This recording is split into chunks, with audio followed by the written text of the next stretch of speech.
Untuk data sharingnya kita baru memakai si Autodesk Docs, si fondasi DSE, fondasi LA-nya, fondasi trafo, dan untuk gantry ini bisa kita modelkan di Revit. Nah, untuk gantrynya pun kita bisa buat cukup detail juga seperti ini dan juga BIM-nya. Nah, nanti sistemnya Pak akan ada tim yang membuatkan family-nya dulu. Jadi di Revit itu kita perlu membuatkan library-nya juga. Jadi untuk alat-alatnya seperti trafo, kemudian LA, CVT, DSE di sini ya Pak. Nah, ini semuanya pure dibuat di Revit juga. Nah, namun untuk item-item yang cukup detail baru kita dibantu oleh Autodesk Inventor gitu Pak. Untuk model ini sebenarnya sudah digabung Pak. Jadi nanti ketika model arsitek sudah selesai membuat, arsitek biasanya nanti lebih fokus untuk ke gedung kontrol Pak. Jadi gedung kontrol dan bangunan penunjang. Nah, arsitek bekerjanya lebih ke bangunan seperti itu ya. Nah, nanti untuk site plan lalu switch yard ini nanti modeler strukturnya Pak yang membuat seperti itu. Jadi, Pak, Pak mungkin izin stop share dulu ya untuk nafisnya. Mungkin saya eh, untuk perlihatkan Sajikan yang di dalam Civil 3D-nya. Nah, ini adalah salah satu contoh project dari PLN juga ya. Ini salah satu gardu induk juga. Apa saja yang bisa kita lakukan di Civil 3D? Yang pertama adalah tadi kita mengolah dari data survei menjadi surface begitu ya. Kemudian surface-nya itu sendiri nanti kita sesuaikan karena nanti kan surface yang kita gunakan itu akan kita gradingkan begitu ya untuk kita mendudukan bangunan yang ada di atasnya.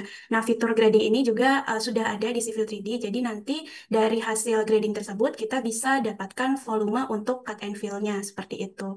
Sorry, kalau misalnya di Revit itu kita bilangnya family, kalau misalnya di Civil 3D ini kita bilangnya subassembly. Jadi sama seperti di Revit, di Civil 3D juga itu biasanya nanti kita akan buat family berupa subassembly ini yang nantinya kita akan sesuaikan sesuai dengan geometric design yang digunakan di project ada tersebut. file Nah, set arsitek, struktur dan MEP ya yang bisa kita gabungkan. Nah, nanti untuk menggabungkannya kita bisa open di software Navisworks Manage gitu ya.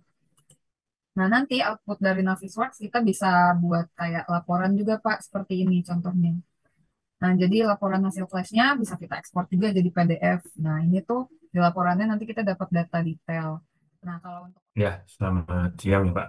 Mungkin dari Bapak-Bapak juga perlu untuk mengontrol atau mengecek program pembangunan yang ada ya gitu. Misalkan eh, kita tuh mendigitalisasi beberapa pembangunan yang sedang terjadi. Kayak misalkan dari Bapak sekalian ada proses bertahap ya dari yang time scheduling ya. Misalkan di minggu pertama, minggu kedua, minggu ketiga itu kita bisa kontrol menggunakan AR ya. Jadi bisa langsung on-site visit.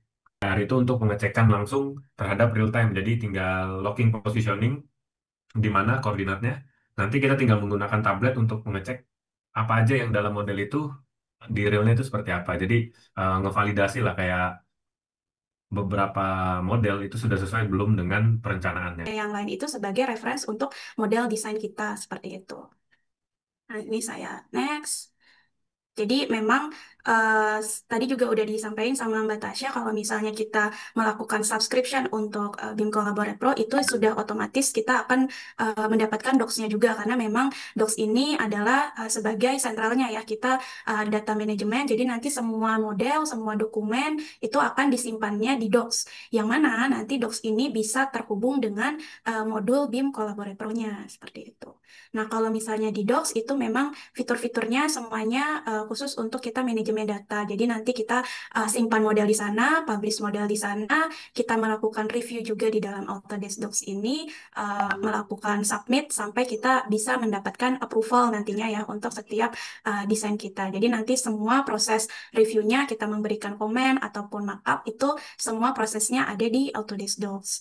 Sedangkan untuk BIM Collaborate Pro sendiri tadi sudah di-mention juga sama Mbak Tasya, di situ ada fitur Revit Cloud Work Sharing. Nah, ini nanti yang bisa kita gunakan untuk berkolaborasi antar user Revit. Jadi nanti kan di Revit itu yang bekerja, misal ada tim arsitektur, ada tim struktur, ada tim MEP. Nah, nanti tim arsitektur bisa ambil model struktur di based on dari cloud gitu ya, langsung secara real time untuk bisa dijadikan sebagai reference, misal dia ada perubahan atau ingin melanjutkan desainnya pun sama terhadap MEP dan lain-lain. Tapi di sini tidak sebatas hanya Revit aja ya, karena di Civil 3D juga kita bisa. Cuma bedanya memang kalau di Revit itu fiturnya work sharing, kalau misalnya di Civil 3D ini ada namanya data shortcut seperti itu. Oh ya, ada juga Pak Bagus dari kantor induk kami, ada Pak Yun juga, Aifa. Semoga nanti segera dapat terrealisasi. Pak Hadi, mungkin dari Pak Dedi atau Pak Randa ada tambahan lagi, Pak? Pak, sudah cukup. Terima Baik. kasih. Mungkin itu Pak Musli sedikit banyak overview yang goals yang mungkin ingin kami capai, Pak Musli. Semoga Pak Musli nanti dan tim bisa merangkum dan menyampaikan kembali, Pak, terkait dengan hal-hal yang tadi sudah disampaikan. Cukup sekian, Pak Musli, semua. Izin saya akhiri. Wassalamualaikum warahmatullahi wabarakatuh. Selamat sore. Selamat sore, terima Waalaikumsalam kasih Salam, semua. Pak. selamat Terima kasih. sore. Terima kasih.